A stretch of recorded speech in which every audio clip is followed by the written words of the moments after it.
Military Broadcast Radio, the station that's giving veterans a voice. Find us on the web at mbradio.us. Think of all that time. Every wait in the winter. All that time. No one else saw. Every sprint in the summer. Every sacrifice. Early mornings on the levee. Late nights in the film room. Bus rides to playoff games. Every bump in the road. Every moment of ecstasy. Every moment of doubt. Years wondering, is it all worth it? It's all led to this. Man, I got this. It's a 60-minute drive for a 60-minute game. After all the miles we've traveled, we're almost there. After all the hours we've worked, one more can make us legends. After all that time, this is our time.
Caveman on the line.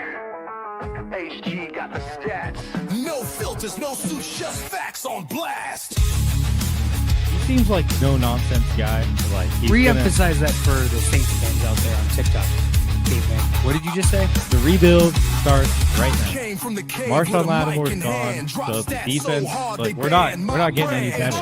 To the left, got the edge and grind. We break it all Get it into down Smith. like What a pass! That's it! Daniel Smith with the game winner! Oh my goodness! And that is why you have Aaron Fry pass the ball in. We roar from the base to the backfield floor. No filters, no fake control. We So really weird. Like you have you have the best quarterback in the league, arguably, the best wide receiver in the league, and you've got the best edge rusher in terms of total sacks in the season. You're 4-7, and your playoff chances are hanging on by it. HG on deck, stats loaded and primed. Reading the field. Let's make it interesting.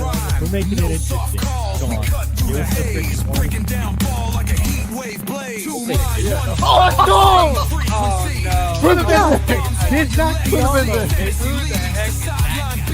We see through the hype. Call out the feed.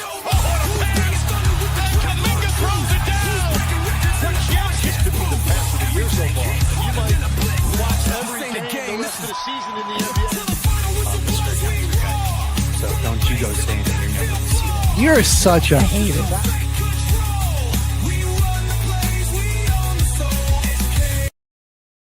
The station where our veterans' voices are heard, MBR Talk. Hey, thanks for tuning in. Welcome, Quack. Program are those of the speakers and do not necessarily reflect the views or positions of any entities they represent. Find us on the web at mbradio.us. For your All right, ladies and gentlemen, you are looking live at Till the Final Whistle.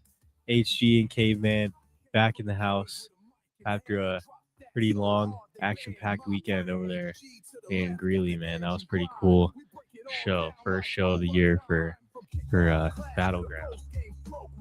So that was a pretty good time out there.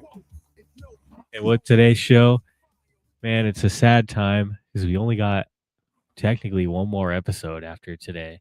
for the football frenzy of this year. But heck of a season. One of my favorites to watch of all time in my whole life. I had a lot of fun watching this season. 2026 NFL year was pretty sweet. I mean, I'm excited for the Super Bowl, obviously, coming up. It's on my birthday, too. So I'm going to have the day off and be able to watch the Super Bowl. So that's perfect. Nice. Day off, birthday celebration. We got some mock drafts for everybody today. Last preview for the Super Bowl. And we got one last coaching hiring that is pretty major. After the Super Bowl on Sunday, it's looking like Clint Kubiak set to be the head coach of the Las Vegas Raiders next year. There you go. That's a pretty good signing for the Raiders. Obviously, that team, I think that roster still has some work that needs to be done with it, but if you can find a solid wide receiver, I mean, Clint did some pretty good things in New Orleans with Alvin Kamara, despite their offensive line kind of being limited when he was there. And I mean, even Seattle doesn't have the greatest offensive line, and even still, they were. I mean, obviously, they made it to the Super Bowl, so their offense had to be pretty successful.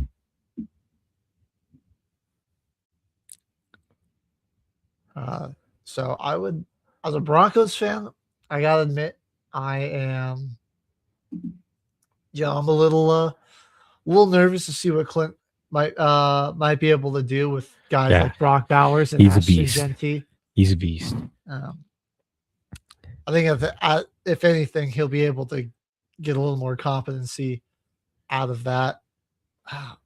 They're definitely not going to be great next year, I don't think, but you're going to see a major improvement in the Raiders, where it actually looks like a genuine future for them and like a beginning of a rebuild. Because really now it's like, I think with his play calling, you already got a guy that's pretty loyal. If they go and draft Fernando Mendoza, got like a college veteran kind of player. Went to the dance a couple times, got to national championship, won it. Is a Heisman. I mean, you're getting like a veteran style college QB to come in if you pick him. Get a couple offensive line pieces and receiver. Yeah. I mean, you'll definitely bounce back from being one of the worst running offenses in the league with Genty. That'll be what I think. I mean, if they're smart, that'll be what their point of emphasis is building up their offensive line. And so, you're probably going to have a rookie quarterback. I would be absolutely shocked if they didn't draft Fernando number 1 overall. And then you want a good offensive line to protect your rookie quarterback, and so you can run the football better, which you have Genty is incredibly talented. I mean, like the few times this season, and I mean like very few times that his team blocked well for him, he looked just like a different player out there. He was, the power, the speed, you just got it. He just has to not be getting contacted in the backfield constantly. Yeah, there's not really too many running backs in the league that are going to succeed doing that all day long, No, doesn't matter. So, yeah, Clint Kubiak, I definitely think that he was definitely one of the bigger names out there in terms of people that were in the coaching search. So that was a good one. This is honestly not a terrible one either. Head coach Mike LaFleur, Rams offensive coordinator Mike LaFleur is now the Arizona Cardinals head coach, which that was just announced 2 days ago as well. So the Cardinals, I don't hate that. Like, obviously, when you work with Sean McVay, one of the best offensive minds in the league, and you've got guys like Trey McBride, Michael Wilson. You have Marvin Harrison Jr. still there. We'll see what the running back situation kind of looks like, but James Conner comes back. You still have Trey Benson. Can he stay healthy? And what that sitch will look like. You've already got a pretty solid defensive unit. I think the Cardinals, their big thing is they just couldn't stay healthy on that side of the ball. What'll be tough for Mike is like, what's their quarterback situation going to be looking like? Is Kyler Murray coming back?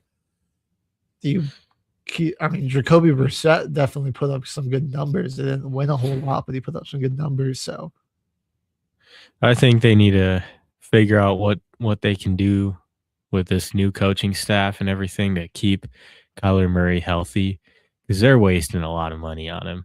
And I don't think he's on a contract year this year. So, I mean, it's not like he's going anywhere. I mean, you're giving the guy all that money to just not even be on the field. Yeah. Or even have any type of production. I mean, that's just, especially when you got a new head coach. If that kind of happens, I mean, if we don't see Kyler Murray play, he'll be on a new team very, very soon. Yeah. He'll be the newest Jet. Oh, there you go. All right. Well, I think every head coaching vacancy at this point has been filled, hasn't it? Yeah. I don't think anybody else is still looking. Well, why don't we all go through and we'll read off head coaching hires and we'll give them a grade real quick for all of them. So we're going to start with the New York Giants and John Harbaugh. I give this one, I'm going to give it a B+. Obviously, Harbaugh's a very successful coach. I just think you look at especially recently, just limited postseason success, the blown leads. He's still a great coach. I think he's just a little old school in some of his coaching styles. Might be outdated, but I think, still a guy that will, for how bad the Giants have been, I mean, he can certainly, with the talent that they've got there, he can certainly make them a bit more competitive and successful than they've been in recent years. I mean, this is your best available guy right here that was actually looking for a job other than Kubiak, in my opinion. I mean, this was kind of the best available option too, the quarterback like that. I'm going to give him a B+. Nice. All right, we've got Robert Saleh for the Tennessee Titans. I like this one. I will give this a B-. Obviously, Saleh's been a fantastic defensive coordinator. The Jets their defense played really well under him. So we'll see. I just again, with how limited the Titans roster is at the time as of right now. And I mean, they still have a lot of team building that they need to do. We saw that kind of be a struggle for him in New York as well, just not having a ton of talent there. But I think he's a good leader. Now should elevate the defense, which will help a young quarterback out. I'm cautiously optimistic about this one. I'm pretty optimistic about it too. I'm going with the B+ here on this one as well. B+, A- if they make some great moves with this $100 million. So you got a former head coach as your new head coach. He's been around. You got some more skin in the game. Head coach, coordinator. Then you got your offensive coordinator now, who was just a head coach, and you got $100 million. Just don't screw it up for Cam Ward, and I think they will be just fine. Just don't screw it up, and in due time, I think they got a pretty good star on their hands. For the Baltimore Ravens, they had hired head coach Jesse Mentor. They also snagged Bears OC Declan Doyle and Dolphins defensive coordinator Anthony Weaver. Across the board, I gotta say, I think that's a solid A for me. I think Baltimore, what you really need is right now is a defensive-minded coach. The defense the past 2 years has been a complete liability for you. You got to really just get that side of the ball settled down. I mean, especially in the secondary, there's plenty of talent there. And I think Jesse Minter, you look at what he's done with the Chargers, not a roster that's just jumping with superstar players by any means. I mean, there's plenty of good players on there, but like compared to some other teams, like they don't have like all these studs, and yet they were still such a good defense. I think he's going to be a good coach for him. And then, yeah, I think Declan, obviously, Caleb had a great year this year, so I think that's a good pairing there of head coach and OC, and I mean, you've got one of the premier quarterbacks in the league, and Lamar Jackson. And I think if you can keep him healthy and you give him a good defense, you'll be right back to the old Baltimore Ravens. Would you give this one? I'm going with the A2 here just because I like that they're giving a younger coordinator similar to Kubiak and Kellen Moore. Just had a few years as OC jobs around the league, and then you finally get your chance. I just like that they're giving the OC these defensive coordinators more of a shot now. They're getting a lot more opportunities. And just like how you're saying, get a defense around Lamar, get him some weapons. You got yourself a recipe for his third MVP. Easy money. All right. The Steelers, Mike McCarthy, they're hiring. This gets This one's shaky for me. I'm gonna give it a D. Man, I'm only going with the C because I don't know what's gonna happen. They might be 10-7 again and be in the wild card. Right. Like I think McCarthy, he's just the end of his coaching career before he got this job, man. It was just like bad. So it's like okay regular seasons or good looking regular seasons, and then just embarrassment in the playoffs. So I'm like, it's just like you just got white fat Mike Tomlin. I don't. That's just it doesn't. This just doesn't elevate your ceiling at all. If you're Pittsburgh, like you're just feels like you're just going to be stuck in that same cycle. Well, it's like of mediocrity. Are they good? They've just kind of continued, and they're kind of locked in with Aaron Rodgers at this age in his career. And if he even is still there, he might retire. Yeah, it's like what even really happens? The most important position right now is a pretty big question. I just think, I mean, like Mike McCarthy, you kind of what you're going to get, and it's not very different from what Mike Tomlin was going to give you. So I would have taken a shot on somebody new and upcoming. Or something you got to do something different. But the Steelers just are they are way. I think they're just being too old school for their own good. All right, the Dolphins are going to go with Jeff Hafley. I'll give this a C plus. I do think. I mean, the Packers defense was fantastic. I think he was partially a Micah Parsons merchant. They were a lot better with Micah out there after his injury.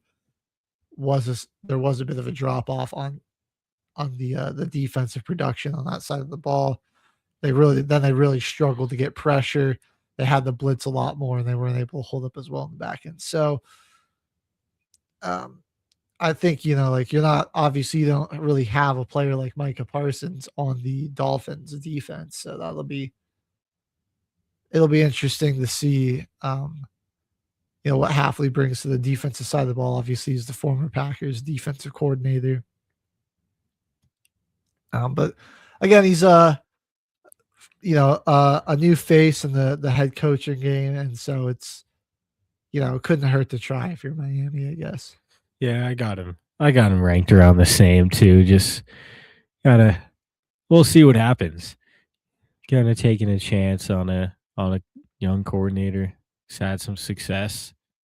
That been a little bit rocky, but you're still getting a chance. I like it. Nothing wrong with that. But there's just a lot of work to do with the rest of that team. Yeah. All right, Michael LaFleur. I'm going to give that. I'm going to give that a C plus. I just when you have the benefit of working with Sean McVay, and then also you have Matthew Stafford, and Puka Nakua, and like a top 5 offensive line, you'll look really good. This Cardinals team's got a few more question marks that you might need to address. That's another one of those cautiously optimistic ones where we'll see, how much of the Rams' success was, was he more of a byproduct of Sean McVay's system, or was he, really that good of a coordinator? Yep. There's always that question when you come, we were asking that question about guys like, McVay and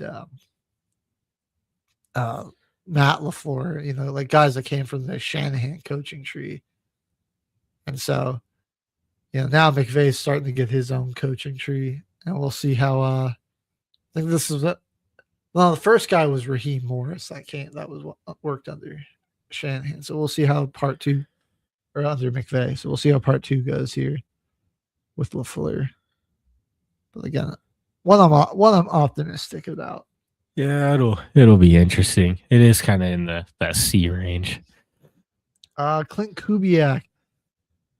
I gotta give this one. I think I'll give this an A. I don't know if any of these coaching hires are A+ in my head, but Kubiak's another one of those really good ones where it's just like a no-brainer. You saw, he was good enough with the limitations on, and some of the struggles that New Orleans had 2 years ago. He still has your guys' offense looking pretty good, and then he goes to Seattle, and Sam Darnold has another incredible season. JSN is like the best receiver in football. Your team goes to the Super Bowl. It's kind of like you gotta get a part of that, the OC that made that all happen. Especially when you have some absolutely generational looking offensive talent like Brock Bowers and Ashton Genty. You gotta try to get somebody in the building that can get the most out of those guys' potential. This one's getting an A. Me too. Just because, man, wish we could have had this guy with Tyler Shuck and Kellen Moore this year. I wish we didn't have to part ways. I mean, got a great opportunity in Seattle to prove himself even more. Amazing team over there. Now he's in the Super Bowl this year, getting his first head coaching job. It was only a matter of time. Only a matter of time. All right, we got Joe Brady, the head coach for the Bills, getting promoted from the offensive coordinator position. I'm going to give this a C. This one is an F. He's familiar with Josh Allen, so I mean, obviously, you're not going to have to reinvent the playbook, or Allen's not going to have too many new things to learn. But I just think that Brady, he's a solid offensive coordinator, but I think he really just benefited from having a guy like Josh Allen. This one doesn't really do too much for me. Like, there's familiarity there, so, and like Allen's obviously incredibly talented, so I think that it should still work out all right. But like I don't know if this is what gets Buffalo over the hump and gets them to the Super Bowl. I just don't. Oh, they're further back. They're further from it. They should have hired. They should only have be on here. It should only say general manager in the hired list. It should only say general manager. Everyone should still be in their exact position on this team, except for Brandon Beane. I agree with That's the only option. Facts. This team, it's only a matter of time before they get worse and worse. Joe Brady and Brandon Beane, you scam artists. You scam artists, man. You guys are about to get exposed this year. Josh Allen's going to be pissed. We might even see Josh Allen miss a crazy extended period of time, and that might really prove it. I don't want to wish any injuries on him though. Hope he has a whole year. You don't want to miss any Josh Allen football. That's true. All right. Our next one, we got Kevin Stefanski for the Atlanta Falcons. This is probably the one I'd put closest to an A+, but I'm going to keep it at an A. I mean, Stefanski got some real interesting Browns rosters to the postseason. And he's won Coach of the Year twice. I think him and Andrew Berry just ended up absolutely having a falling out. Yeah. Over Shedeur Sanders. Stefanski clearly didn't really want Shedeur, but Berry did. And like obviously that whole saga is sort of has made some people forget just how good of a coach Stefanski was before then. I think you put him here in Atlanta. Some question marks about Michael Penix for sure still. What are you going to do? Kirk Cousins is playing really well. So I'm sure that'll be an interesting decision. But I mean, the defense has really taken a step forward. Jeff Ulbricht's been fantastic, and they're retaining him for that role. You've got some exciting talent on both sides of the ball. James Pierce, Caden Ellis, Xavier Watts, Jesse Bates is still, and AJ Terrell are still fantastic players. So that he'll have to work with. And then, you've got Bijan Robinson, the best running back in football, with a great compliment in Tyler Algier there. Kyle Pitts is finally starting to look like the player we all thought he would be. Drake London I think has played himself as a top 10 wide receiver this year. So yeah, it looks really good for good Atlanta. future. Yeah. I really like this one a lot. I feel like a coach like Stefanski, like I said, like those Browns teams. I mean, like one time he went through like 4 different quarterbacks, and they won 11 games and made it to the postseason. So I think the Falcons they could definitely be a force to be reckoned with, and we might be back to having some just cinematic Falcons Saints games every time you guys play. We'll be back to it. I mean, it's making our division look a little better now. Definitely.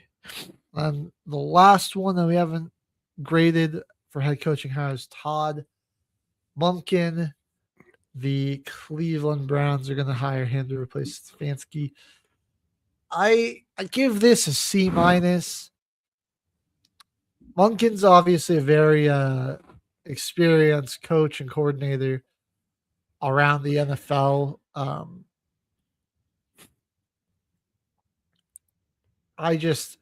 Again, one of those more kind of old school type of coaches. I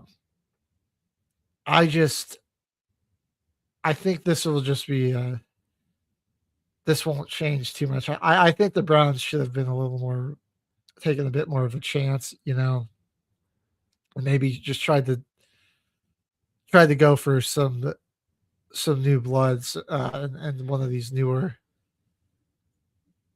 up and coming coaches here, especially with you've got a young quarterback. I think Monken's not a terrible OC, but I just think he was like Lamar Jackson was able to elevate that offense a lot for them.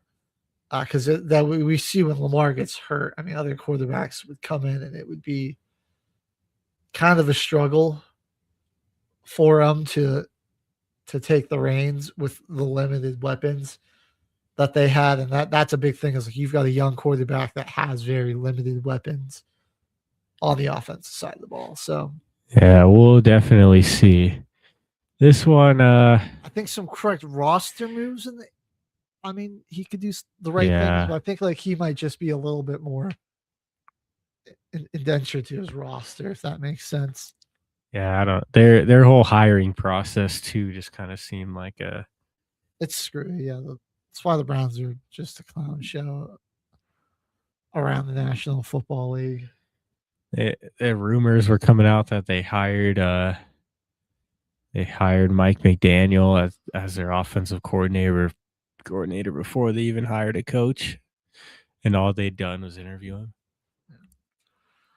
They're giving you homework. They're making you write essays, and people are like, "I'm not doing all this to coach the Cleveland Browns. You're crazy.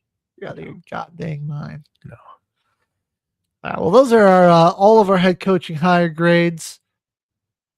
Let us know what you think about those. I think there were a couple of really head scratching ones. There were a few really good ones, and I think a lot of these guys, it's you got to be cautiously optimistic about, and that's usually the cycle with a lot of these coaches. There are very few that feel like they're misses or hits right out the gate. You kind of have to wait and see, but still will be exciting to see. We still got a long off season to go. All right, we're gonna go ahead. We're gonna just hit a quick break here.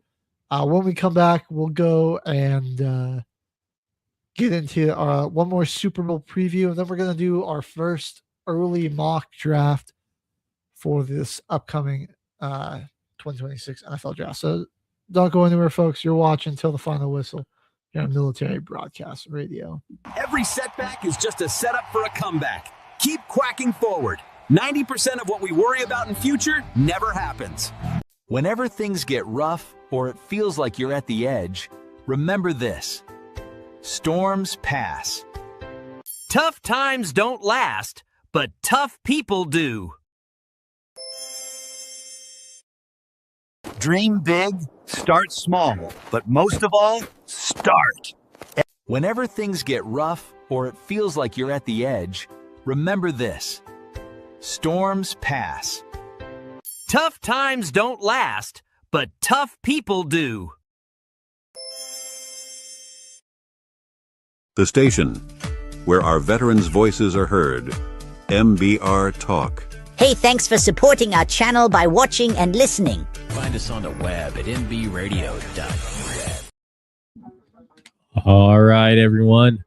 You are looking live at Till the Final Whistle, and it's about that time. Coming up this Sunday is the Super Bowl. This is 60, right? This is number 6. Super Bowl 60, Patriots and Seahawks, and like a parody of those times just 10 years ago with theme like these two teams were in like your favorites to make it there in the preseason. But here we go. New eras in both of those franchises right now. And they will be facing off. Heavily favored right now is the Seattle Seahawks. So with only 1 point favorite, but matchup predictor right here on ESPN, 60% chance given the Seahawks. 60% chance to win the game.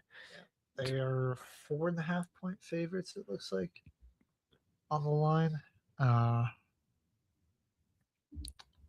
And over-under is set at 45.5. So, I mean, Drake May apparently dealing with a little bit of a stomach bug right now. So he's a bit sick. I feel like he'll be good to go, though, by the Super Bowl. I think that's just the media is trying to stir up drama more than anything. And you got the Italian mob boss, Tommy DeVito, to back him up if anything goes wrong. So the Patriots will be all right. But yeah, this is gonna be an interesting matchup here. This is definitely the best team. I've been saying, like, this is the best team New England's played all season. But despite that, the easy schedule, like the Patriots, for the most part, have been pretty dominant. I think the big thing I'm looking for him to try to be a little aggressive early. That'll be the big key for New England. You're gonna try to have to back the Seattle defense off a little bit. Like when they smell blood in the water and they get to start creeping up and pressing up, I mean, they will just start getting after you. So I would look to try to dial up a deep shot, try to just at least throw the ball down the field, keep Seattle honest, try to keep those safeties backed off a little bit, especially Nick Emmanwori. Like if Seattle's able to just start letting that guy creep down into the box and play around the line of scrimmage, he can be super disruptive here. They're definitely going to come out early in it. They saw Drake May get pressured all playoffs long. They're confident with their roster that they can definitely get after him. I mean, that's why I'm going. I'm still sticking with it. Nick Emmanwori, Super Bowl MVP, have himself a day. Just coverage, pass rush, just getting him at your nickel spot all day long, man. It's all you need. The trenches are going to be interesting because, I mean, New England's really good when they can run the football here. You'll be looking at the interior of your offensive line. They're going to have a big challenge, and they did struggle a little bit with some of that interior pressure from the Broncos in the AFC Championship. And I mean, you've got maybe the best two defensive tackles in the league, or like the best tandem of defensive tackles rather, in Byron Murphy and Leonard Williams. Those two guys, I mean, they swallow up running backs, and Leonard especially has been fantastic about generating pressure on the interior. And that interior pressure really just destroys the pocket for the quarterback right the second that you get through. And that's a broken play. When you can get good pressure up the middle, that's what you're looking for. Yeah. And then obviously we got a number of guys off of the edge too that could be making a difference. Derek Hall, DeMarcus Lawrence, they like to let the Wosu blitz off the edge. So, and you've got Ernest Jones there in the middle, another fantastic blitzing and coverage linebacker. It'll be interesting. I think a big thing in this one, because Seattle's interior offensive line, they've got Gray Zabel. The left side's really solid. They've got Gray Zabel. They've got Charles Cross. And even on the right tackle, Abraham Lucas is pretty good. Like the left side for Seattle is pretty good. Sundell's been solid. Anthony Bradford's the wild card here. This guy, oh man, dude, simultaneously like he can look like one of the most powerful, dominant offensive linemen on the planet, and then he's got some good moments, like where he just will dominate somebody, and then like he will be lost. Like this guy will blow his assignment. He has like, I've been following, I think his name's like Lou on TikTok, who just every week has like the Anthony Bradford all 22 film breakdown of just like the funniest moments. I mean, this guy can sometimes be a liability, but again, he also can be a really powerful lineman. And I mean, they've gotten to the Super Bowl here, but I'm just saying, like Christian Barmore and Milton Williams on the interior have been a huge difference maker for the Patriots, because those guys have been just shutting down the run. He needs to for New England step it up. Bradford needs to have a day. Patriots have been sending some more pressure in this postseason. Their D line is like, it's also underrated. Like that Chase on guy, he was like a first round pick in 2020, right? He wasn't originally on the Patriots.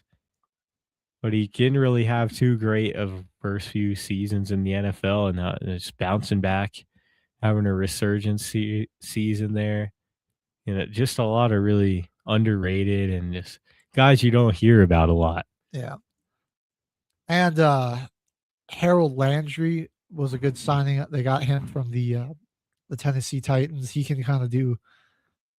He's mostly an edge rusher at linebacker, but he can do a little coverage and run fit as well.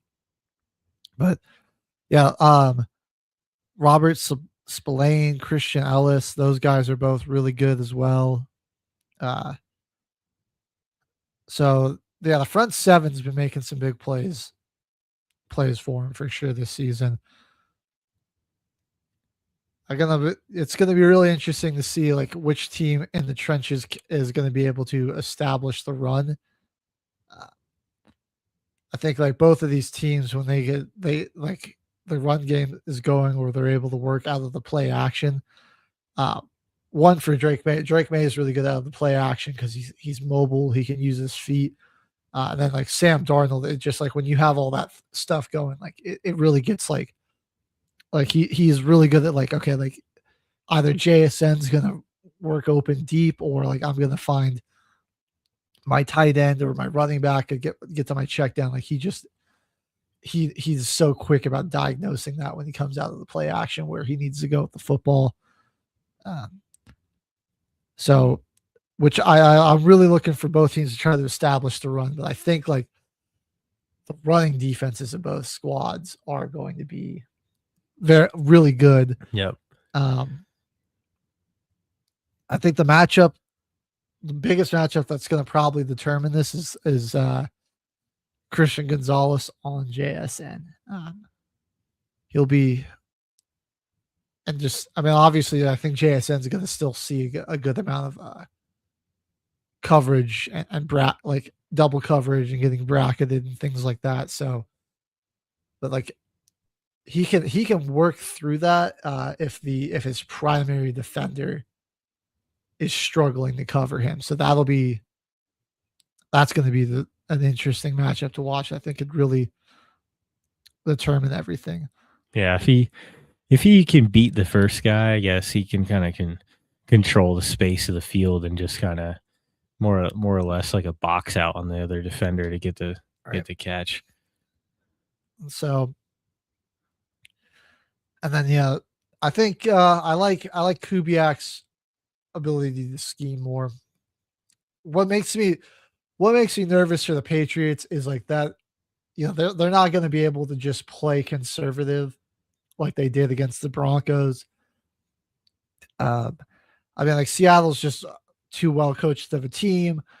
I think while the Patriots have been playing run defense really well, I think Seattle's offensive line, for all the issues I brought up for them, those have been pretty non-existent in the postseason. They've run the football really well. Kenneth Walker's super hot. So I mean, it's like I think their offense is going to be humming. And I think they're going to have to rely more on Drake May to step up and make plays, be a little loose with the football and try to be aggressive. But again, this postseason, when he's done that, he has struggled to protect the football. And Seattle is an incredibly opportunistic defense. It can get plenty of takeaways. We've seen that all year. Right.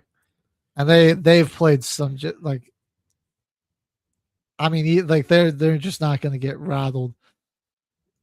I think it's just you're more likely to see New England get rattled with like Seattle's. They've gotten down against some really good teams. The comeback against the Rams. They've went into a hostile environment in Santa Clara and held that team to 3 points with the 1 seed in the division on the line. And yeah, I just think that it's going to be a real uphill climb for New England. This is just that's going to be their biggest test. They've absolutely got, if Seattle doesn't come out of the gate strong, I think they could absolutely drag them into a dogfight, but I think they're going to really just have to execute their opening script and opening game plan really well, or else things could potentially get ugly. Yeah. They don't want to. But Vrabel's an excellent coach, and despite the easy schedule, I mean, Seattle's been, not Seattle, New England's been very disciplined team for the most part. So, with the exception of a few one-off games where they had just like a slew of turnovers, they've been pretty good. So they just gotta hope. They gotta try to. They just don't want that New England team to rear its head. You know, they want the New England team that is hyper efficient, plays good defense and protects the football. Yeah. They gotta play with literally no mistakes. Seattle is just kind of going to be waiting on them to make one. They've had a pretty much perfect postseason up till now. Not really turning the ball over too much. Sam Darnold's looking like a new freaking player out there, a whole new person. And I mean, their defense is always going to be great. Right. And I mean, Seattle's been in these big games all season. I mean, we'll look at playoff teams that the Patriots have played, that they played in the regular season. So you have Pittsburgh, which is like, I mean, they were the worst AFC playoff team to make it. Then Carolina, the worst NFC playoff team to make it. They went 1-1 with Buffalo, so I mean, that only count. I'm only counting that as one more playoff team. They don't get 2 on there, so that's really it. And then you look at Seattle, the playoff teams they played. They had San Francisco, obviously made the postseason. They played them twice. They played Pittsburgh, beat them pretty handily. Jacksonville, Houston, played the Rams, who made the postseason, and the Panthers as well. So they're just a lot more. There's a lot more difficulty on their schedule. Yeah, there's no doubt about that at all. I mean, Seattle wasn't. That was like what? That's like a second or third place schedule from Geno, and then this year going 14-3. I think it was second because they went like 10-7, but like just barely missed out because Green Bay had the tiebreaker and got the 7 seed. So really, I mean, they definitely had a harder schedule this year, but yeah, just barely out of the rankings from winning the division last year. Right. Well, when you go 4-13, and I mean, then hire a brand new head coach, they're definitely bound to have a good year with that record, with that schedule. Yeah. And I mean, you look at like they played a number of teams that were also just like fringe playoff teams. You had Indianapolis, who like without some injuries could have definitely been there. You had Tampa Bay, and they got the Tampa early in the season when Baker was actually playing well. You know. Yeah, the game was a shootout. Yeah. Atlanta, I was honestly kind of just like on the fringes of being a playoff team, and they demolished them. In Minnesota, despite the 9 memes, they did win 9 games. They were kind of on the fringe there for a minute. And heck, they even got Tennessee once Cam Ward really started to hit his stride and play some of his best ball. So, yeah, Seattle, I think they're battle tested. They're proven. Even like New England, like they kind of got lucky draws in the postseason when you get playoff Herbert behind that awful offensive line. CJ Stroud just somehow had like one of the worst games I've ever seen a pro quarterback have in the postseason behind again, a pretty subpar offensive line in Houston. that has a really bad running game and was missing two of their top receivers. And then you get a backup quarterback who has to try to, and then you are only able to really score 3 points without the benefit of a turnover from that backup quarterback. So, yeah, that is it's just these two teams' seasons have just been the polar opposites. Seattle's just been like, I mean, they played the LA Rams, who I think are the second, who you got to say are like the second best team in the NFL behind the Seahawks, just because the Seahawks beat them twice. But like that, I mean, those were like the top two teams in the NFL, and Seattle, you look at talent wise, I don't know if you can argue with that. And Seattle was able to come out of that victory twice. Come out with a victory twice. It is just a big uphill climb for the Patriots. But I think back to the Rams with Kurt Warner when they won their first Super Bowl. They ran into the Tennessee Titans with who was that? Was that it was Aaron McNair, I believe. Yeah. In '99. Which are I don't know if they were anywhere close to as good as the Seahawks team, but the Kurt Warner Rams had one of the easiest schedules of all time, including the postseason. Still went to the Super Bowl and won it. So yeah, they're meeting their match now. Anything is possible. There is, and like despite the easy schedule again, like New England is an incredibly talented team. We just don't have too much to compare, like how this team does under pressure when they get their backs against the wall. They had the comeback against Baltimore, but that's like Baltimore's thing is to blow leads they like sold that. that game. Yeah.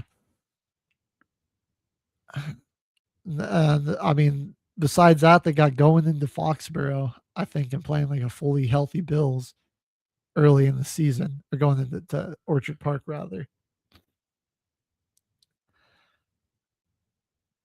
All right, we'll drop your predictions. Let's give a final score prediction here for the Super Bowl. Okay. As much as I want it to be close, I am gonna go with like Seattle 38, New England 21. 38-21 Seattle. I'm going 27-13 Seattle. Okay. A little bit more defensive there, but I think there's still probably be some action. Less offense, I'm assuming, from the Patriots with that score. Gotcha. Super Bowl MVP, who do you got? You just sticking with Nick Emenwari? Yep, going with Emenwari. All right. I'm gonna throw out two predictions.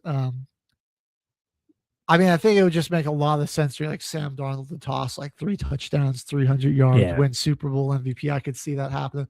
Or I could see Kenneth Walker rushing for like 120 and having like 3 touchdowns. That's true. So I think it'll either be Sammy D or K9 that ends up with the Super Bowl MVP.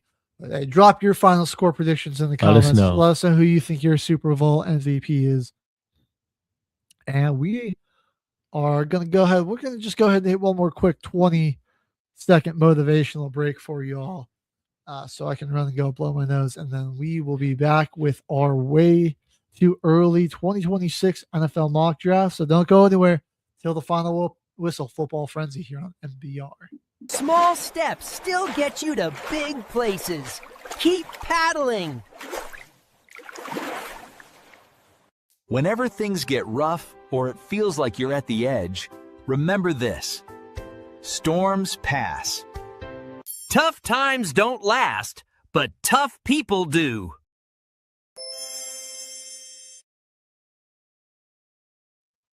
All righty, everyone. You are back and looking live at Till the Final Whistle. We've got a little bit of mock drafting for everybody. It's way too early. We haven't even reached the off season yet, but come on now. everybody wants to see. For the teams that are on vacation right now, I mean, everybody wants to know who their team's going after the draft right now. Yes, sir. I got us right here. We got a little mock draft simulator here, courtesy of Pro Football Network. Unfortunately, they don't really. We can try, but I think I have to pay to upgrade a premium version to get trades. But we'll give it a shot if we want to throw some trades around. But K-Man, I got it. Hold on a second. We got it up here on the screen. How many rounds should we do? We want to just stick to one round? We want to do 2, 3? We probably don't have time for all 7, but only got an hour left. Let's just do 2 for now. Stick to 2 rounds? Yeah. All right, bam. All right, we will do all 32 teams. Let's enter the draft. All right. Well, I mean, pick number 1. Is there a whole lot of debate around this? Should we phone a friend? Don't think so. Currently ranking Fernando's your best quarterback, barely closely followed by Ty Simpson. And then your third best available is Garrett Nussmeier. So, I mean, if they pick anybody else, they're just crazy. Right. I think they're going to want a quarterback. Geno Smith didn't work out. Got to go with the Heisman winner, Fernando. That's going to be got to get him. 1. All right, now we have the New York Jets. They're in a pretty interesting situation here. They definitely need I mean, they need a lot. They need a quarterback. They need to restock on defense. They probably are going to need a running back. However, you look at it,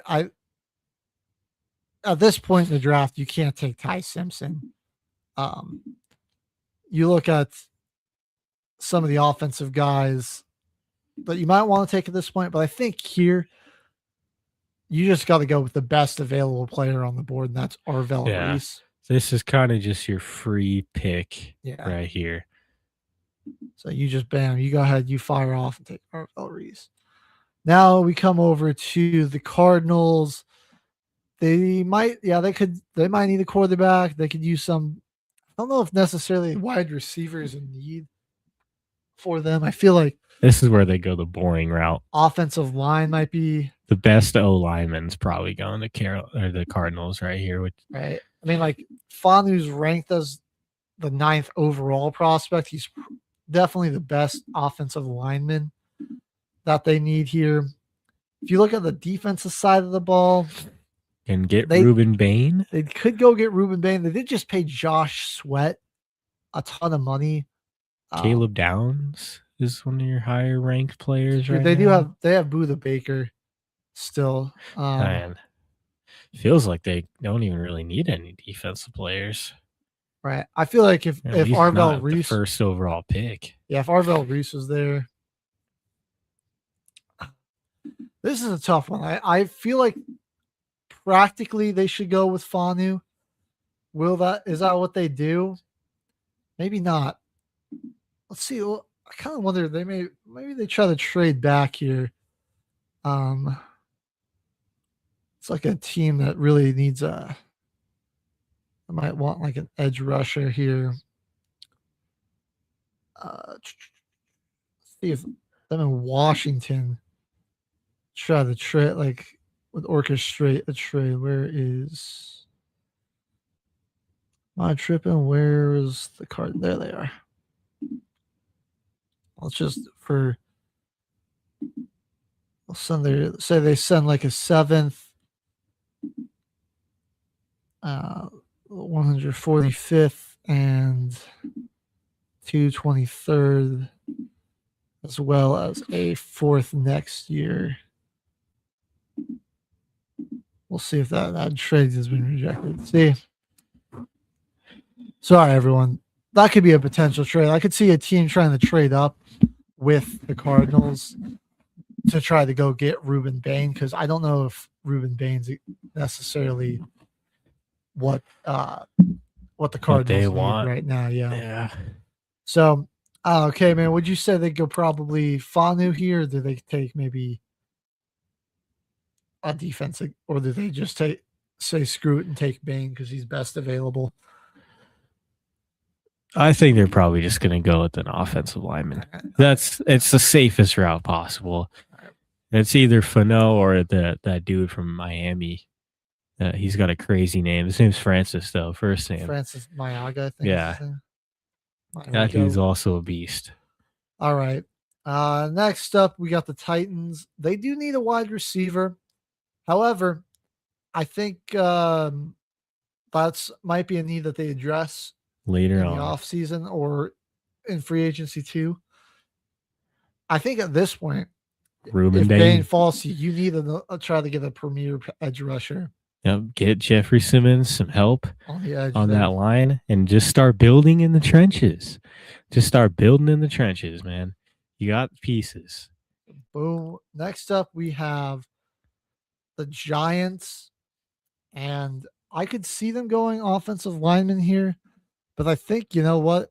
If Carnell Tate's just sitting there, they may take him and try to pair him up with Malik Neighbors. They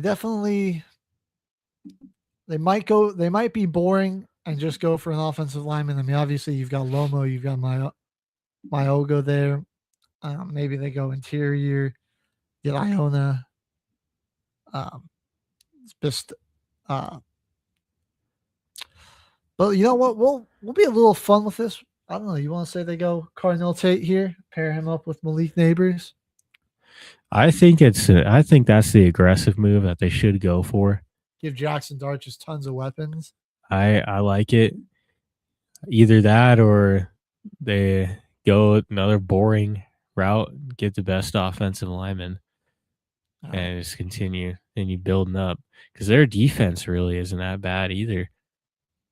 Like he can fix a lot of some of their issues in the offseason too, or just later on. But I like him going with Tate. Now we've got the Cleveland Browns. I think they have to go with the wide receiver. This is who I originally was going to have picking Carnell Tate. Only because I mean the Giants won't go for him. But with Harbaugh, yeah, they might be a little boring. Although I do keep seeing that people think they need another wide receiver, which makes me a little concerned, like how Malik's rehab is going, or if they just don't trust him to stay him to stay healthy on that MetLife turf, which could be a concern. So would make sense that they might go and get another receiver just to have some insurance there. I think here we see Jordan Tyson probably go off, or potentially Caleb Downs, whoever's still here. But I think Cleveland, your defense wasn't really your biggest issue. You're kind of bought into Shador. Jerry Judy's your number one wide receiver. You need somebody else. Yeah, they need to get. So I think you got either Jordan Tyson or Lemon. Yeah, I think Tyson's just a slightly better option here. Then you have Washington. I think what they desperately need is some help with a pass rush off the edge. They've got some solid interior offensive linemen. Obviously, I see Keldrick Falk is up here, but I think David Bailey. I think they've probably got those guys switched. I think David Bailey's the better overall prospect. He might be the best edge rusher in the draft, low key. Obviously, Bane's a beast, but I think Bailey might be the best overall edge rusher in this draft. Yeah. What do you? I don't know. You agree with that sentiment? You got any other different thoughts on that?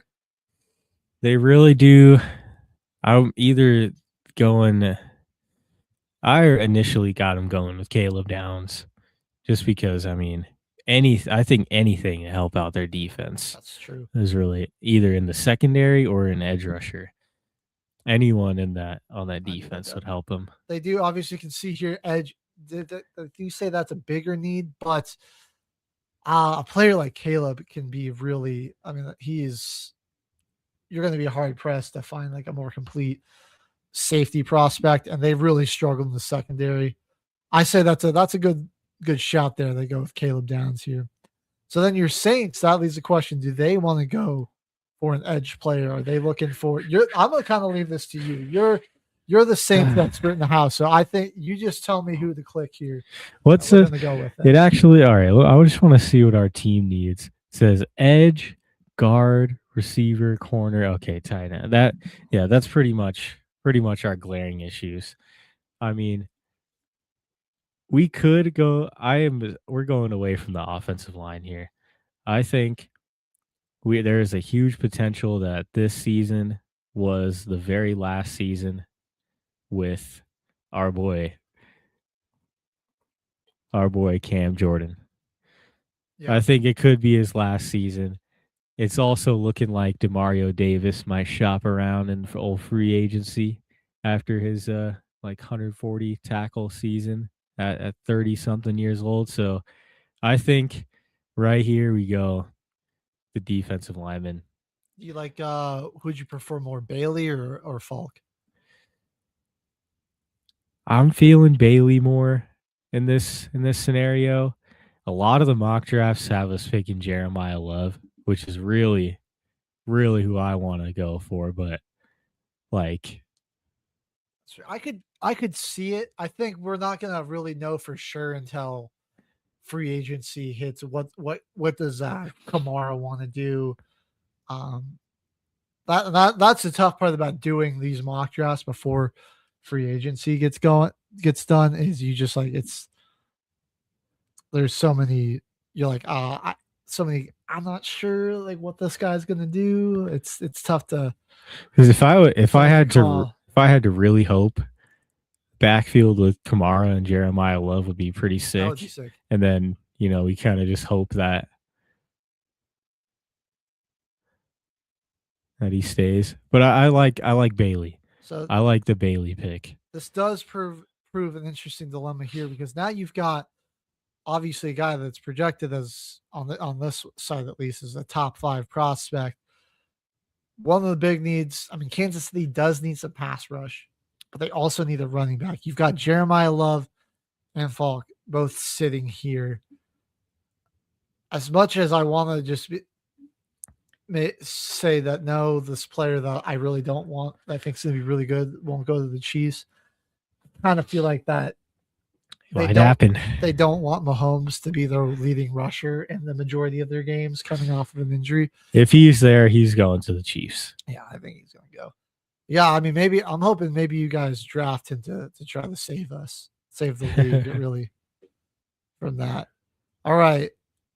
Now we come over to the Bengals here. I mean, there's 2 great options. I think they got to go on the defensive side of the ball.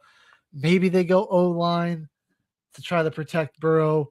But I think, like right now you're staring down, you got Peter Woods, you got Falk both here.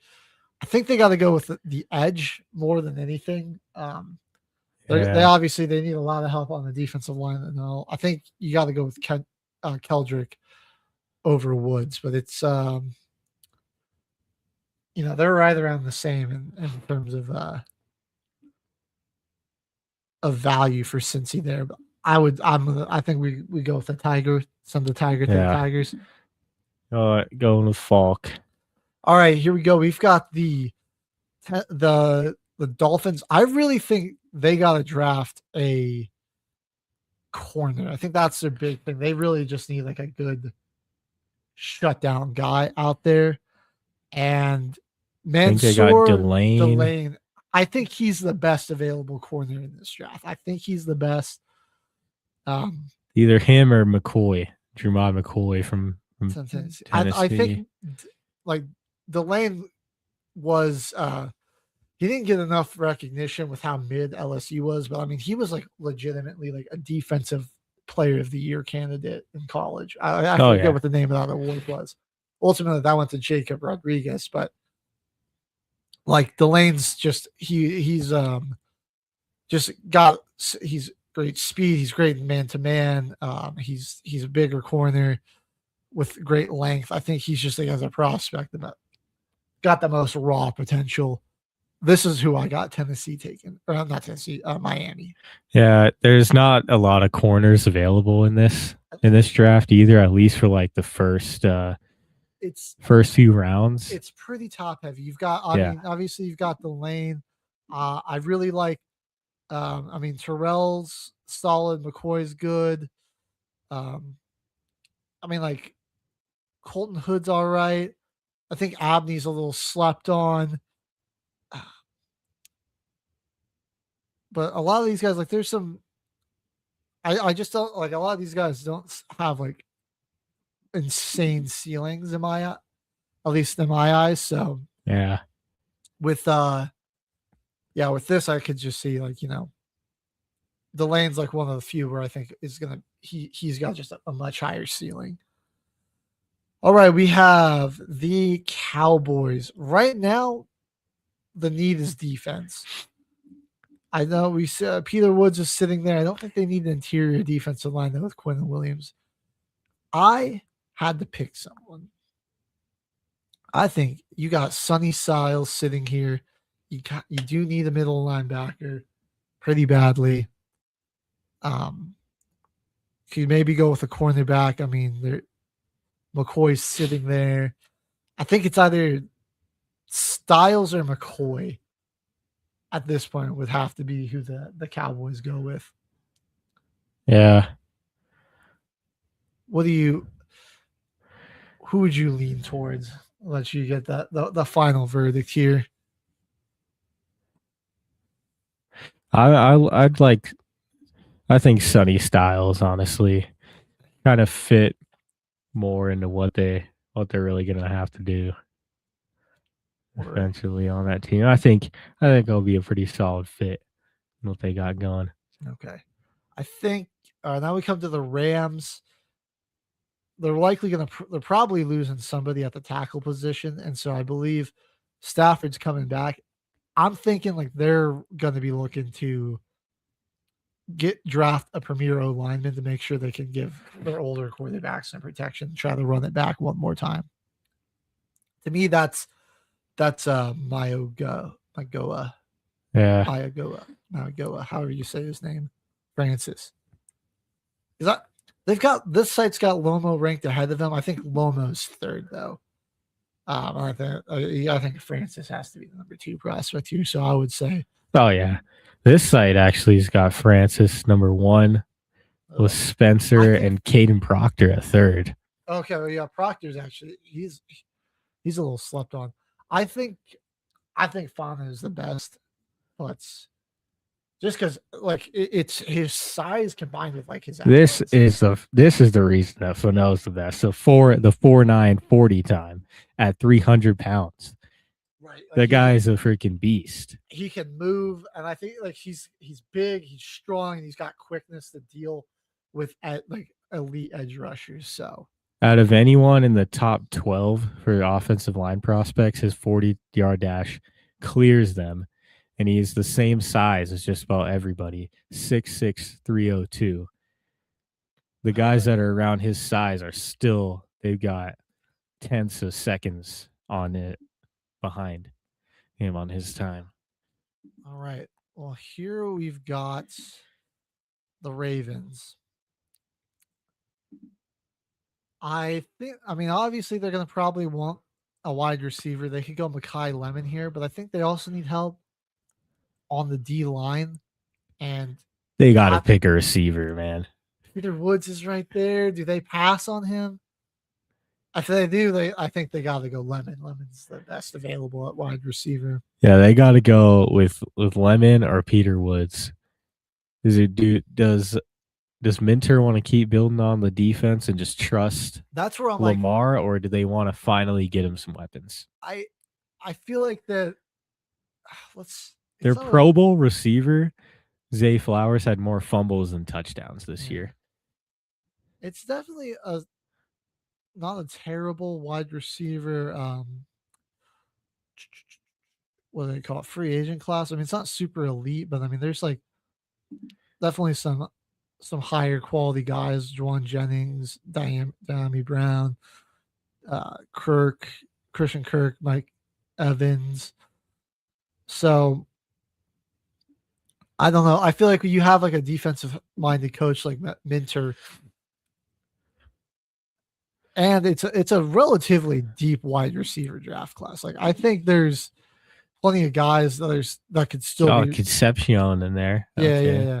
I don't And I know mean, if he'll like, be available for him later on, but even like you look he's at some of there. the guys projected later, like Jeremy Bernard, Chris Basil, Skylar Bell is fantastic. Even Omar Cooper. I think it's a deeper wide receiver class. And when you have like a prospect as elite as Peter Woods, if he falls to Baltimore with a coach like Minter, they would go It's with a them. good spot for him. I think they'll have enough confidence that like Lamar can again like we'll make do. And I think with some later round picks. Yeah, if they go this route early and just still get him some pieces, because I can't do it alone. He's just gonna keep getting hurt out there. I mean, they'll have Derrick Henry as well. So yeah, it's they just need to get that guy a weapon. But I think they can build that with a deeper class. They can still find some, and they can probably sign like a solid veteran free agent, draft somebody round 2 or 3, and get an elite defensive player in the first round. All right, we got Tampa Bay. Interesting here. They might need edge. They could use the linebacker, tight end, maybe some interior offensive line here. I could even say see cornerback potentially, even though that's not listed as a team need. But they did really struggle getting pressure. Yeah. So I think an edge rushers, they might reach a bit here to go for an edge rusher. I mean, TJ Parker is the next projected highest guy here. However, I mean, I'm just thinking like maybe like they reach slightly and they just grab Kenyon Sadiq here. That's what I was thinking too. That it's a slight reach, but it would definitely help him out. Be beneficial. Definitely help him out for him. So, because I think that could be just something that could be big for Baker to have is like a safety valve player like that, and like with he's one of the most insanely athletic tight end prospects. He's really fast. In a while, yeah. So, like, yeah, definitely could lean on that guy. So we got the Jets here who ended up taking. They went with Arvell Reese here. So now looking at they have the Colts pick here. Do they go offensive side of the ball here? Do they get whoever their quarterback is? Is Garrett Wilson going to still be there? Do they go and draft another wide receiver, or do they keep it on the defensive side of the ball? Try to find Sauce Gardner's replacement? Questions. Do they take a shot and reach slightly and grab Ty Simpson here? I really could see them going after Ty Simpson. How early is their second round pick? Their second round pick, I believe they got the 33rd. So they literally have the first pick of the second. Oh, they might. I think they get Ty Simpson at 30, 31, or was it 33? Yeah. Maybe Ty Simpson at 33, and then you keep it on defense right now, or Mekhi Lemon is right there. Top defensive prospects. I mean, they could feel like it might make McCoy sense right there to go McCoy, or I mean, Caden McDonald's sitting here. He's a pretty good prospect. They could use somebody in the interior. Although I kind of like just going with McCoy. You didn't get any interceptions last year. Yeah, they kind of need an injection in the secondary there. Like, I would holy crap. Go get Jermod McCoy. I mean, you also traded away like a top 10 type of caliber. Traded away your best defensive back player, yeah. And you're already having a season like that. Like, nah. All right. So then we come over here to the Lions. Maybe it says the center's their biggest need, but you look at the centers in this year's draft.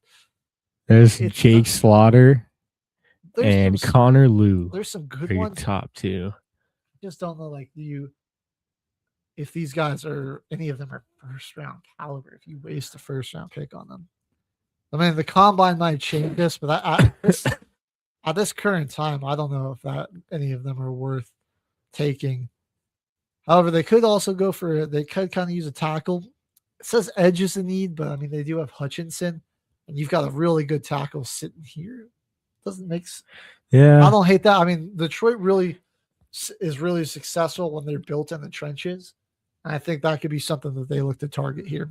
They did hire what's his name as their OC. They got a guy that does like to run the ball a lot. So getting a lineman does make sense. The trenches, and that's the best available lineman here. They could maybe go for Iona, but I think like Loma's a little bit better to take at this spot. All right. We've got the Vikings potentially looking for a corner. They can maybe use a safety. It says running back, but after what's his face, Love, there's kind of a drop off. I mean, like these guys are solid, but none of them are like really first round. There's not like a lot of first round talent type of guys for this draft here. So this one, I mean, Terrell's on the board. They maybe they take him. It'd be interesting to see like Justin Jefferson drama. Like maybe they have to go and get another. Yeah, what if he's in a trade talk or something? That's true. However, I think they're probably just going to go and grab the best available corner, which, in my opinion, would be Terrell. I don't know. Do you think they might reach up or go back and go for like a Colton Hood or a Keith Abney? I feel like they're probably going to go Terrell here. Probably go Terrell. Yeah. If they do go with the corner. So boom, we'll fire that off. I think that makes the most sense for the Vikings. All right, then we got the Panthers. They could use some edge help. They might need could go some offensive line in the secondary here. Kind of interesting. I wonder where they might go. I mean, it's kind of boring, but Proctor kind of makes sense to me. Try to protect Bryce Young's on the edges here. They could, I mean, it's not their biggest need, but like to go and get like an edge player at this point, it's a bit of a reach on some of these guys. I think R. Mason Thomas, they have him ranked a little too low, but I just think they don't really need the interior is solid. I mean, they could go for Iona, but I think Proctor just he wouldn't have to play out of the position. He would just fit better. I like them going with Proctor. Their run game was like they'd want to build on that too. They got some pretty solid running backs. If they're able to re-sign Rico Dowdle too, and that would be a huge pick, O-lineman here. All right, so boom, they're gonna go Caden Proctor. All right, now we've got the Cowboys again. Kind of looking for. This is where I think they might be boring, and they just go and take like another offensive lineman. Yeah, go Iona. I don't think they like, or either that or they start to reach. They've reached back a bit because there's for a cornerback or an edge player. But I think they probably just will go and that way they at least have options and maybe they can move people around, but they just grab Iona here. All right. Steelers, do they draft Ty Simpson? Oh, they could. They definitely could. This is one of those where it's like, we don't know what Rodgers is going to do. Dude, man, I really don't think he's going to retire for something tells me like he's got a little too much pride and ego that he might try to run it back. But now that they hired McCarthy, now I'm like, maybe it's like, all right, actually. Yeah, maybe it is time for me to pack it up. All right, we got to determine in this scenario, has Aaron Rodgers retired or not? I'd rather it be that he does retire. He does retire. Then I think this might be the spot they go and take a shot on Ty Simpson. Because they have like Will Mason Howard, Rudolph. Mason Rudolph, yeah. Screw it. Boom. They're gonna go ahead and fire it off. Take Ty Simpson there. All right. Now we got the Chargers. I mean, I think have to draft interior offensive line. So I know this might be a bit of a reach. I think he's ranked too low. I think Pregnon is at a high second rounder at worst. Let's see what this site's got him up at. I'm a little surprised at the A&M guys. I think Emmanuel's been the second. They got him at 6th here on this site. That's out of total offensive linemen. Yeah, that's just all offensive linemen. Okay. So I think this is one of those instances where we kind of ignore the ranking here because I think he's ranked too low, and they go and take this guy. The interior of their offensive line. They need it. Yeah. I mean, like if Joe Alton or Sean Slater are healthy, you're fine at the tackle positions. They just weren't healthy this year, but like the interior for 2 years in a row has been easily the worst part of that offensive line. All right. Eagles here. They says edge is their biggest need. And this might be another instance where we have to kind of ignore where people are ranked. I do think, like an edge rusher could be good for them. Or again, they might go for like an interior offensive lineman, which where's he at? Then you've got where'd that A&M guy go? Here it is. Bisontis. However you say his name. I don't know. What are your thoughts on this one, Kevin? I'm a little unsure on what the Eagles might do here.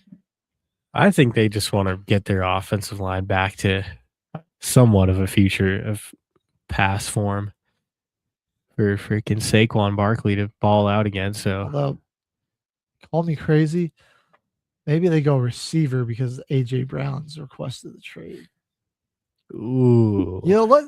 Ooh, I like Let's that. quit being boring. I like that. I like that. Throw Makai Lemon on there. They draft a replacement. AJ Brown drama for AJ. Let's make sure my computer's not won't die. All right, I'm gonna plug this in, but the Browns here now. They could use some offensive line, but I mean, I know they just took Mason Graham, but like, man, I don't know. Ken McDonald's still there. However, I don't know how practical that is for them. They might be the team that reaches back a bit to grab that A&M guy. What's his name? Bisonis. Because I mean, you've got the weapon for Shador. Do you draft another wide receiver? I don't think so. You've already taken Jordan Tyson. Yeah, this is probably where they reach back a bit. But I mean, who's the best available on defense? That would be McDonald. But again, like they drafted Mason Graham with the top 5 pick last year. They don't really need that. Maybe they go like they get a corner, they go Colton Hood. But I think it's got to be somebody on the offensive line. Yeah. Maybe they go actually. So they go on interior. They go with Monroe Freeling from Georgia. That's true. A tackle protect that blind side for Shador. That's probably a little bit better. I think we go with Freeling here. I like that. They got him a receiver. Get him a lineman now. Yeah. At least try to help your young wide receiver out. All right, then we got the Bears. I think actually this works out because I'm Chicago. I mean, perfect. This is like a huge point of need for them. They need an interior. And so you've got Caleb Banks or McDonald sitting here. I think McDonald's a little bit better, so they would probably go with him. Yeah. So throw Cade McDonald. That fits really well. Now the Bills, they need a wide receiver. Did they go Concepcion? I kind of feel like they'd go with like Denzel Boston here, though. I feel like Concepcion, I like him. I think he's ranked a little too high, though. And like it's Buffalo, so I mean it's got to be one of those two guys. I feel, unless we want to pull up the full wide receiver list. Who else might they go with here? Let's see the full list. There's Chris Bell, Surratt's down there a little bit. Yeah, I don't know. I would probably pick between one of those two Denzel guys. Boston. I think they go with Denzel Boston just because they want to go with the big, fast target. He's 6'4". Got around the same 40 time as Concepcion. And I mean, they already got Khalil Shakir. Yeah. Like, if they're going to build like a guy that put in the slot, they already kind of have him. And he already kind of does that in their offense. So I think either Boston or Bell. Well, I'd like Boston more. All right. We'll fire off Boston for him. All right. The Niners here. They could potentially, I mean, Ayuk's probably gone. They might lose. They're probably going to lose Jawan Jennings in free agency. Is this like, do they go and take Concepcion here? Or do they try to go and shore up the edge? Do they go for a guard here? What do you think the move is? Or honestly, this doesn't seem too outlandish to me. They jump up and take like either like McNeil Warren or Halsey and try to get somebody in the secondary. Although I could also see them maybe trading back a little bit, like trading back to 30 and like the Broncos trying to trade up or even like the Patriots. Yeah. To grab somebody here. But I mean, I'll give it a try, but I feel like it's just going to reject the trade. So let's see. We've got the 49ers. We've got the Broncos. So for the 27th, the 30th. Let's just see if that will work just straight up. Oh, there we go. Good one. So you have to just keep it super simple. So they trade up and they go and grab Concepcion. Let's do it. There we go. All right. So maybe we can do some trades. We just can't keep it too simple. The UI of this site's a little weird. All right. Texans need, I mean, they could use some interior offensive line help, but I think they're losing one of their D tackles in free agency. I don't think he's coming back. And I mean, Caleb Banks is sitting right there. Right there. Would make a lot of sense. It's a team. They got to keep building their defense, man. They got to stay healthy. Boom. So now we've got the Rams. They're gonna. We took Mayaga or Francis with their first pick, so I think now you should go with a corner. I think that's probably their next big. Wood here wouldn't be bad. I mean, CJ Allen, get like a middle linebacker. It's true. Out there. They've got Landman. Landman was pretty. Landman's solid. pretty good, yeah. I feel like they would probably go with Colton Hood here. Get a corner in there. Maybe him or Abney. Which would you? Because they don't really need a lot of D line help. Maybe they go Allen. Potentially get a running mate to go alongside Puko at receiver, but Adams, I think, will probably come back. So I think corner makes the most sense here. Yeah. Who do you like more, Hood or Abney? I would say Hood. I think he would be a good fit for them. They've got Curl and Kinchins out there, and there's a lot of other young guys. I think they could make something work with Wood.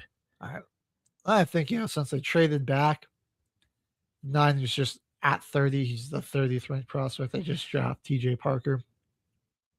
You've got what's his face still dealing with that injury, Bosa. So they could use a good edge rusher. Although how's Fred Warner's rehab going? Do they maybe need some help at middle linebacker? True. Interesting. That'll be interesting to think. But I think they'll probably go with Parker. Yeah. We'll fire that off. All right. Well, hey, then you know what? I could see the Patriots going and drafting Allen then. That's true. I don't know if it's like. I don't think they have like. I mean, let's see who the middle linebackers are. I don't think they're gonna give Robert Spillane the bag.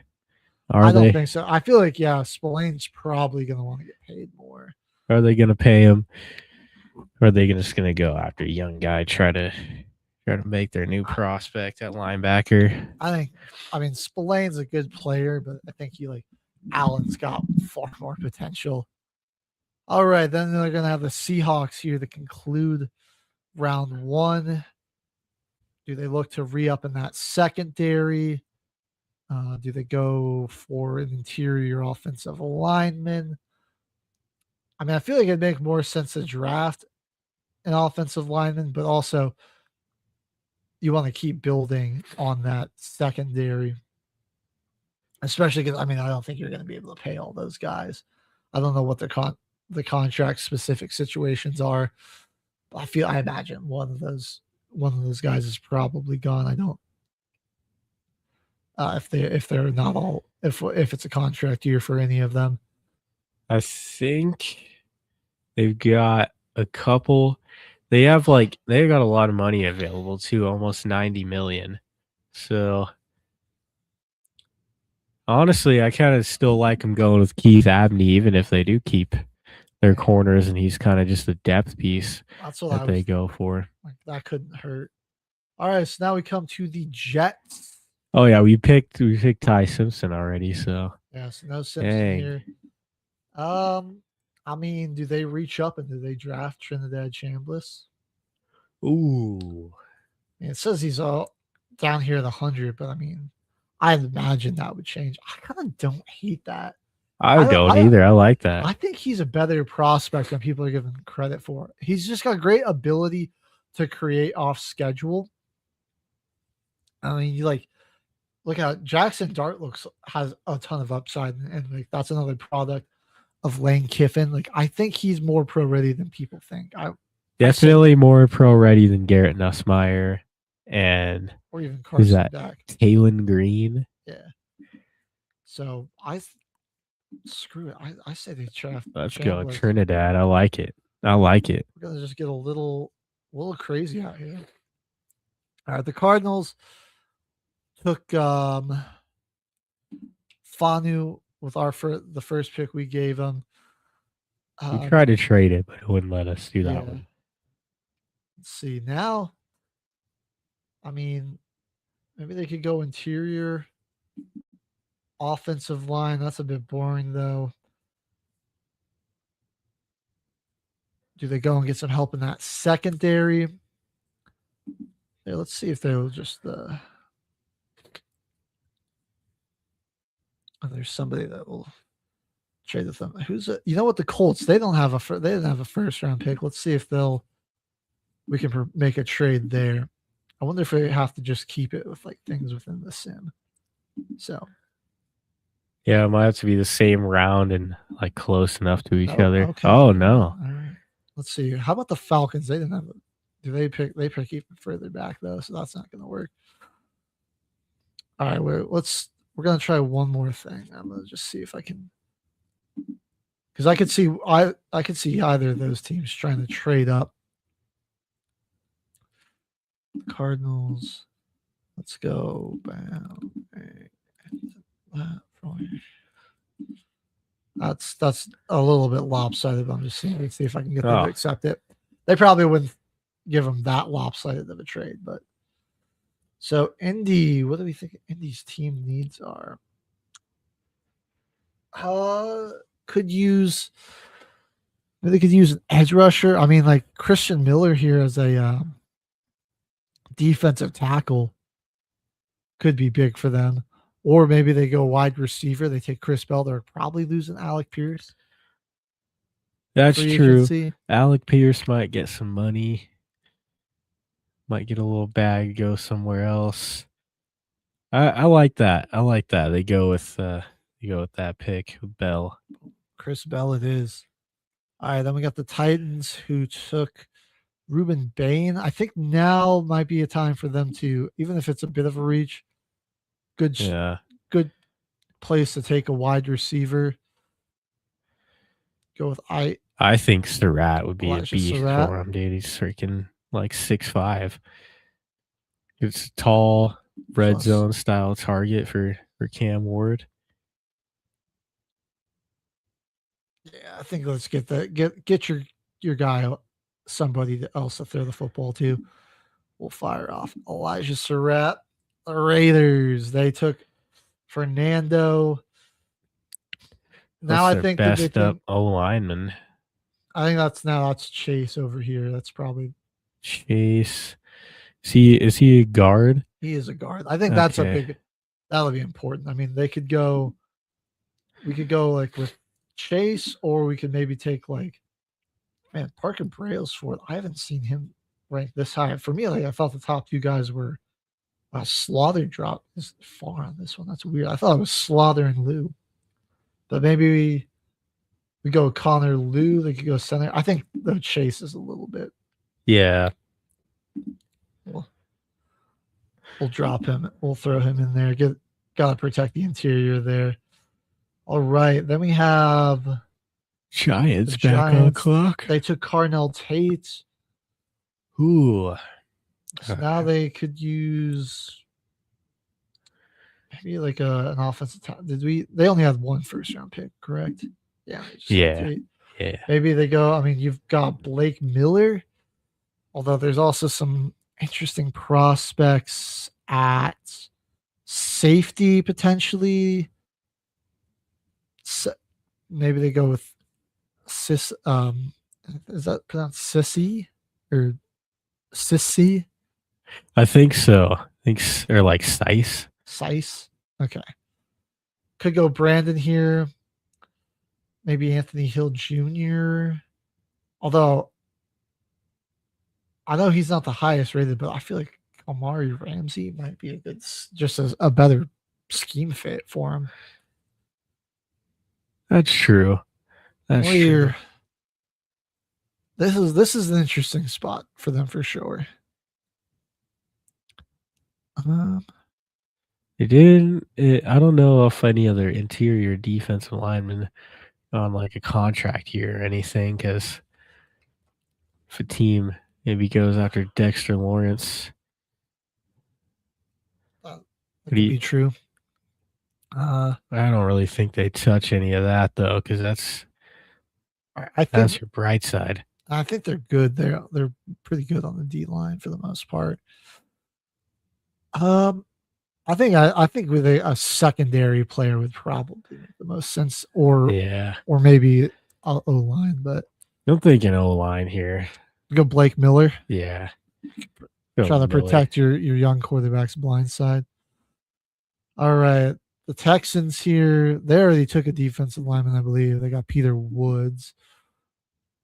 They could maybe use interior offensive line. Definitely. Although I don't know. I think they might be losing Aziz Al-Shaair. Draft his replacement, Anthony Hill Jr. I think their O-line was so bad, though, that that interior just makes the most sense. It's true, even if it's not super strong. I think maybe, all right, I think we go and I think Connor Lou is probably the best prospect. I don't know why this site's got some of them ranked weird, and like why Slaughter is so low. I think we go Connor Lou here. I like it. What's the? I don't know if that list that you have pulled up of a stats says something different, but that just makes more sense to me. This one I know it's got it had Jake Slaughter ranked up out of all the offensive linemen higher than Lou. Okay. All right. Well, then we have the Cleveland Brownies. Let's see, who have we taken for them? They've gotten Jordan Tyson, and Monroe Freeling.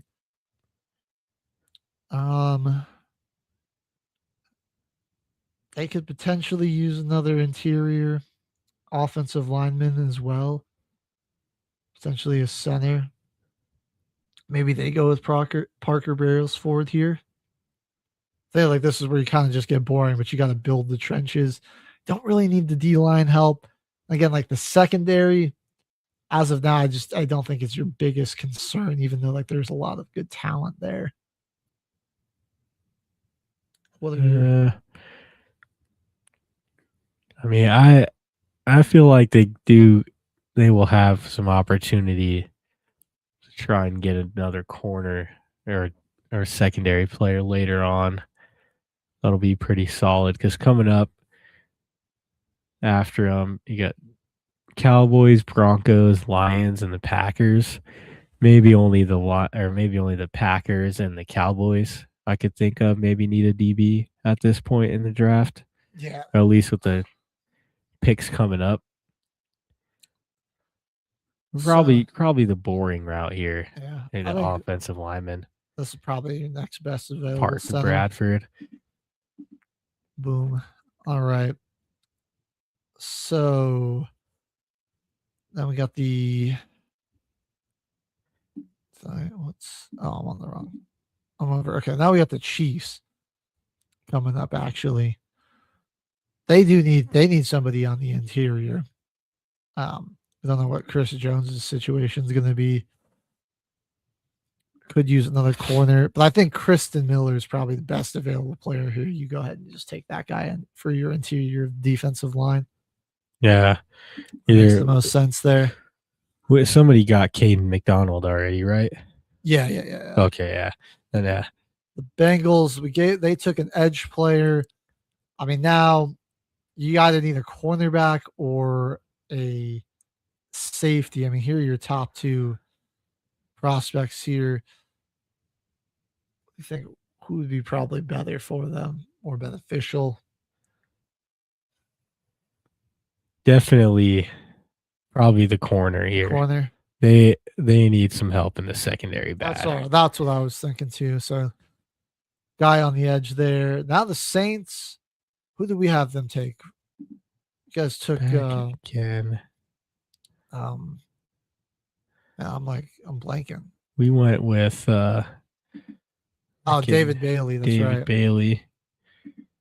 Now, I mean, do you look for some weapons on offense? Do you want to?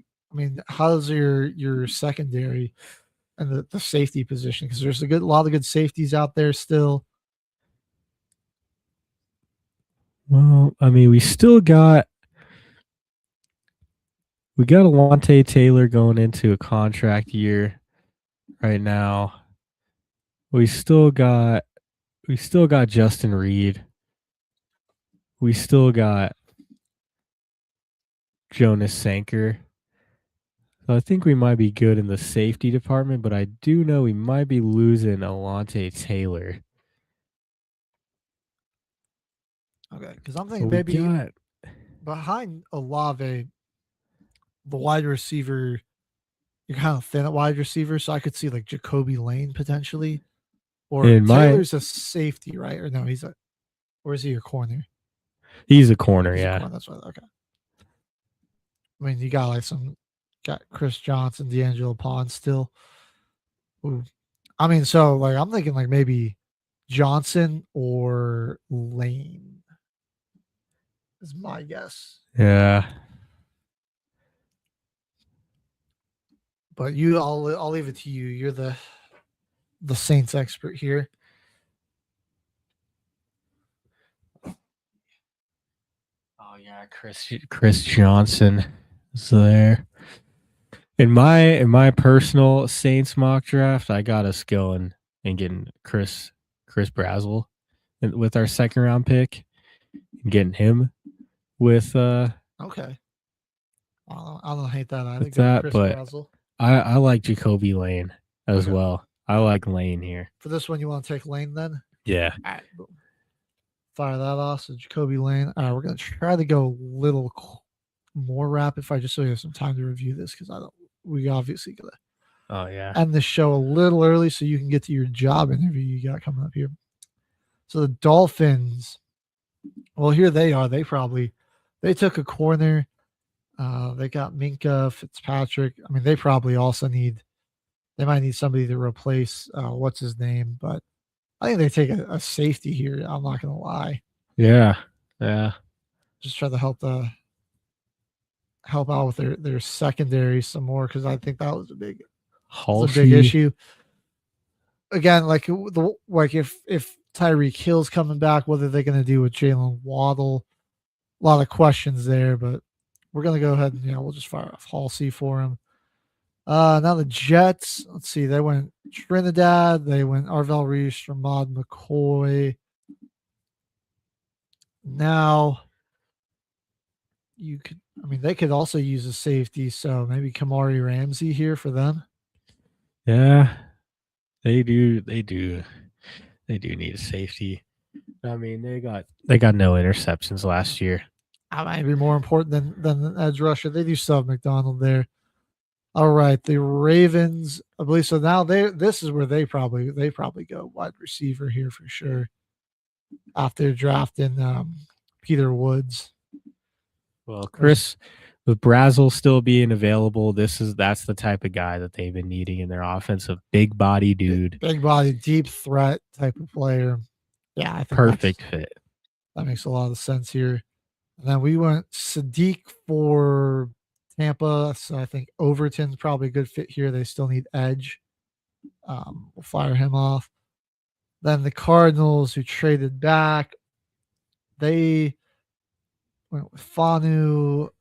Who else do they have? Just Fanu. So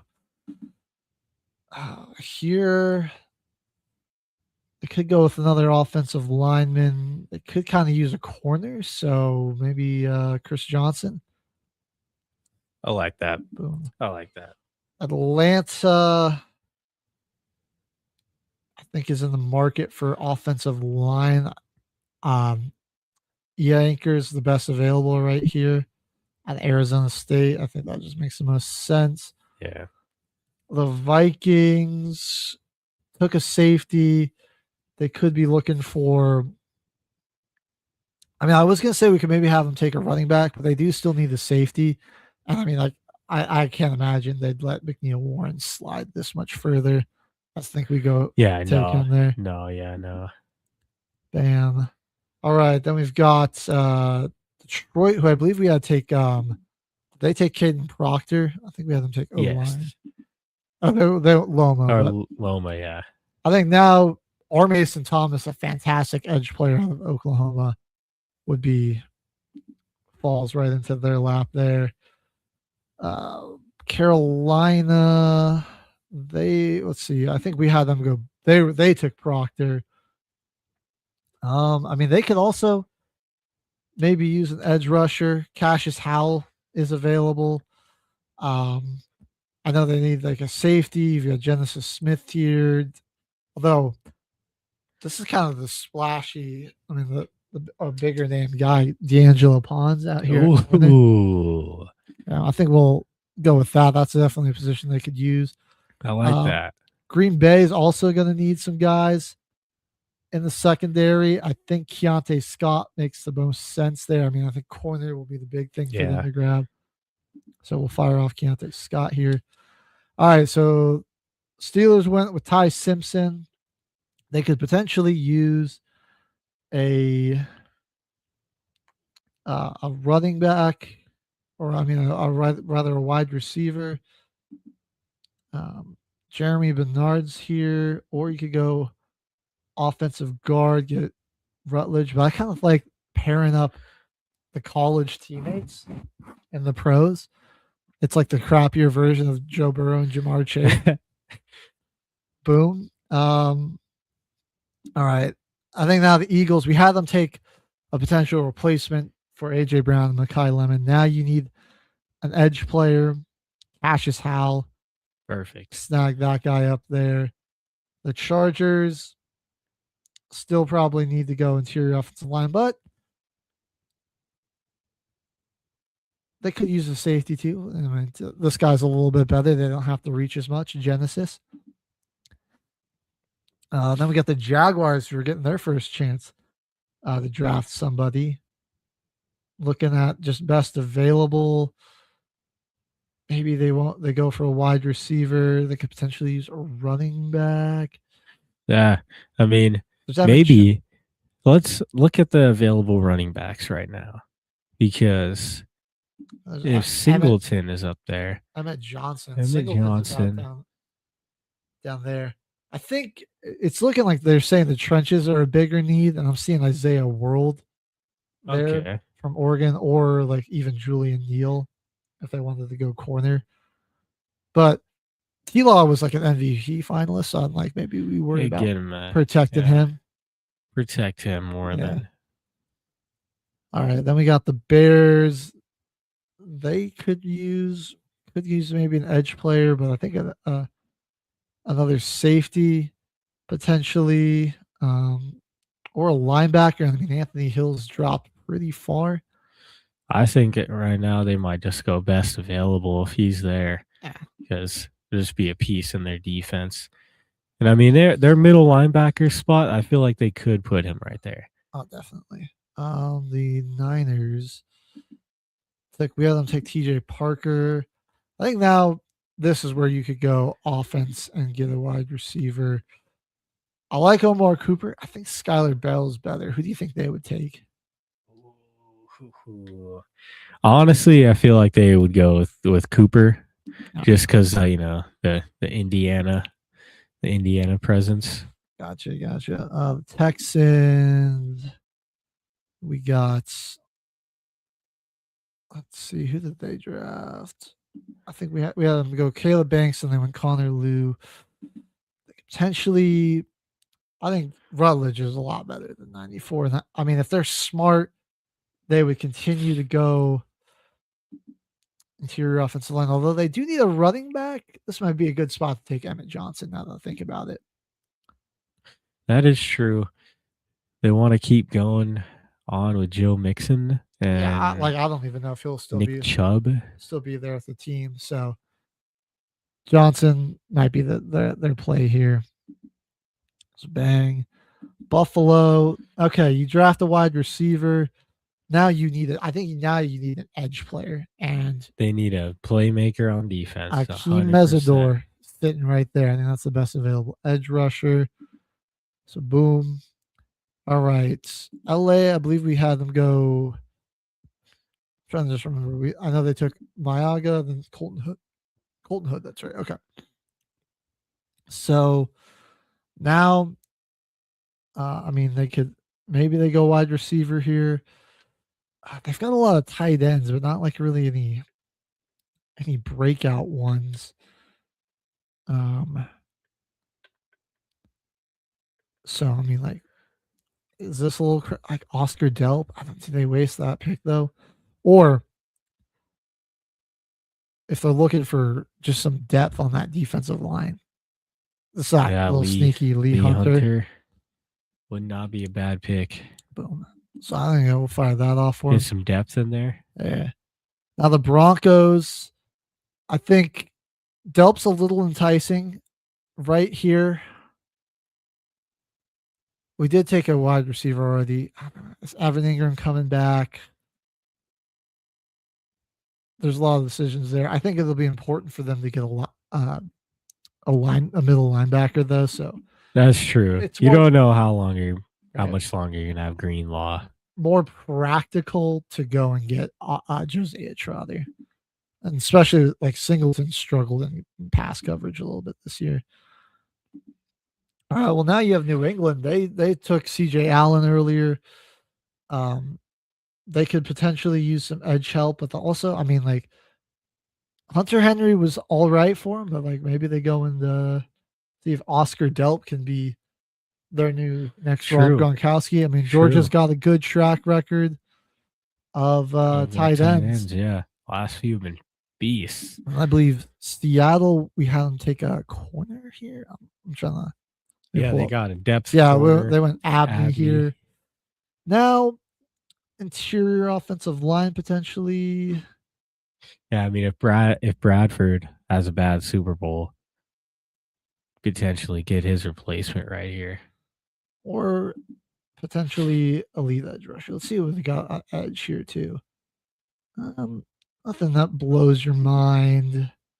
I think guards probably important. I think Rutledge is probably the best, or one of the better options to take here. Yeah. So boom. There we go. And let's pop open these full draft results for everyone to see. So Check it out. There's round one. Let us know how you think we did. This again, way too early mock draft. We have no idea what teams are going to be looking like after free agency. No free agency, no combine. We're only going off of the 2025-26 season for college. Right. That's all we can really say. Some of the early rankings, but Senior Bowl. Yeah, like stuff is got like a lot of these prospects, like some of these guys, we're trying not to deviate too much from where like the where they're ranked on here, but like some of the rankings I think are really wonky for some of these guys. Like some guys I think are rated too high, others were rated too low. But I don't think this was a bad first round. I mean, like the first pick, I feel like is just a slam dunk. You got to go there. We got a little, we went a little crystal ballsy with some of these. Like, I mean, the Ty Simpson pick down here at 21. That's like assuming Aaron Rodgers retires, and so boom, you guys go and take the Ty. And then like over here, like, all right, AJ Brown's demanded the trade, so they're working on that. Yeah, we got some storylines. Buffalo, building. Denver both get some more pass catchers. This is the early time why the what if stuff's fun. Get to put all that into play right here. This is what round one looks like. Arvell Reese in your top 5. Downs dropping just slightly to 7. You got Cardinal Tate and Jordan Tyson going top 6. Ruben Bain going to Tennessee. And then we go over here to round 2. The Jets get a little aggressive. They go and get Trinidad Chambliss. I actually the first like pick that. of that round. Yep. I hope they do. The Colts trade up so they can get a replacement for Alec Pierce, Chris Bell. Titans did draft a pass catcher in Surratt. Raiders look to get some protection for their new quarterback. Same thing the Giants do. Texans should get a go for a center. Same with the Browns. Dolphins build that secondary. Saints are filling out some depth for what's his name for Tyler Shuck. Sorry. And then the Broncos. My Broncos grabbing the linebacker. And the Patriots, man, in this draft, they had a great, I mean, they're going into the Georgia well, but they get CJ Allen and Oscar Delp. That's a pretty big, those are some pretty big names for him. Lamar over here at 45. They get him another weapon here. Jets add to the secondary. I like this. This is it's a solid. Let us know what you would grade this mock draft here. But I think we get a pretty solid one. Pretty realistic. The limit trying to be too, without having all the information or all the pieces of what we're going to be seeing in the future. I think we did a good job. All right. Well, folks, we're going to sign off a little early today. My man, Caveman's got a job interview today, so he's got to get some time to go home and get back. And, was that Pro Bowls tonight, so there weren't any games just to recap. We'll be back for the season finale of season 2 of Football Frenzy next Tuesday after the Super Bowl recap. And we're going to rank some things as well. So you're going to want to tune in for that one. It's going to be a good time. We'll see you guys tomorrow for our normal edition until the final whistle here on Military Broadcast Radio. Take care, everyone. See you next week. Life is like a duck. Tough times don't last, but tough people do. Here at Military Broadcast Radio, we're teaming up with our friends at Die Tired, the veteran-friendly music band spreading strength, resilience, and mental health awareness one shirt at a time. And check this out. Their brand new shirts feature broadcast beaker right on the breast pocket. A reminder that you can weather the storm, and you're never alone. Shirts are only $25, and proceeds support giving veterans a voice. MBR's mission to teach veterans how to podcast and videocast. Because when our vets are talking, they're not overthinking. They're not second-guessing. Together, we stop the 22 stigma. Grab your shirt today at mbradio.us and hit the shop. Or go directly to toramerch.printavo.com/merch/dietiredband. That's toramerch.printavo.com/merch/dietiredband. Suit up, stand strong. Remember, we're unduckable together. You're built tougher than the storm. Ladies and gentlemen, thank you for tuning in to Military Broadcast Radio. As we wrap up today's show, we want to remind you that the podcast of today's episode will be available right after we go off the air. So if you missed any part of the show or want to listen again, be sure to check it out. And remember, we're here to support and honor our veterans. Your stories and experiences matter, and we are committed to giving you a platform to share them. That's right. We're here to give our veterans a voice. So don't forget to catch the podcast and stay connected with us. Giving our veterans a voice.